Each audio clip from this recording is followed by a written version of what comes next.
Hi, hello, vanakkam. Devanike Strotram. Welcome to my channel. Jesus is the light of the world. So happy to meet you all in this channel with Christ. And indeed, today you will be celebrating, with crackers, sparkles, everything. But the real God is Jesus. The real light in your house is Jesus.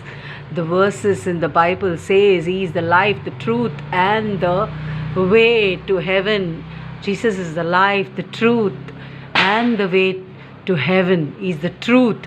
So understand the truth. Be with Him. Read His verses. Commit with the Lord. So you will be,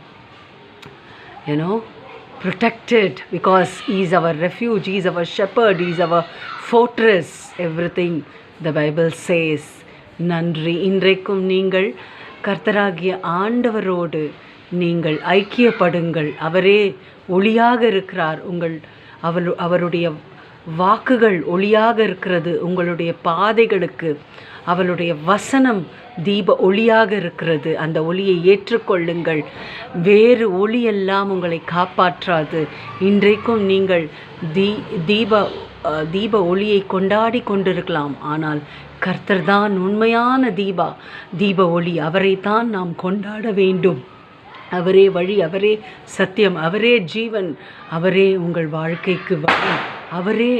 அவர் இம்மையிலும் மறுமையிலும் அவரே நமக்கு வாழ்வளிப்பவர், நித்திய ஜீவனை அளிப்பவர். அவரே நிரந்தரமானவர். அவர் பரிசுத்தமானவர். அவரை பற்றி கொள்ளுங்கள். அவரை நேசியுங்கள்.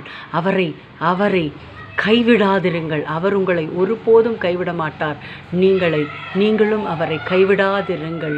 இயேசுவின் நாமத்தினாலே உங்களுக்கு சொல்லுகிறேன், இந்த ஒளி உங்கள் வீட்டில் இறங்க வேண்டும். இன்றைக்கு இந்த ஒளி, கர்த்தருடைய ஒளி, இயேசுவின் ஒளி உங்கள் மீது இறங்க வேண்டும். உங்கள் வீட்டின் மீது இறங்க வேண்டும்.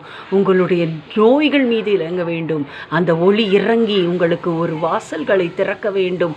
ஒளி இறங்கி உங்கள் கடன் பாரத்தை துரத்த வேண்டும். கடன் வாங்கி நீங்கள் பண்டிகை கொண்டாடி கொண்டிருக்கலாம். ஆனால் கர்த்தர் நீங்களோ கடன் வாலாக்காமல் தலையாக்குவேன், கீழாக்காமல் மேலாக்குவேன்.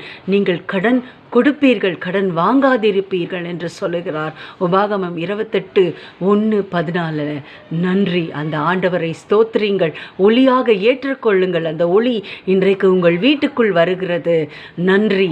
ஆமென், ஆமென், ஆமென் என்று சொல்லுங்கள்.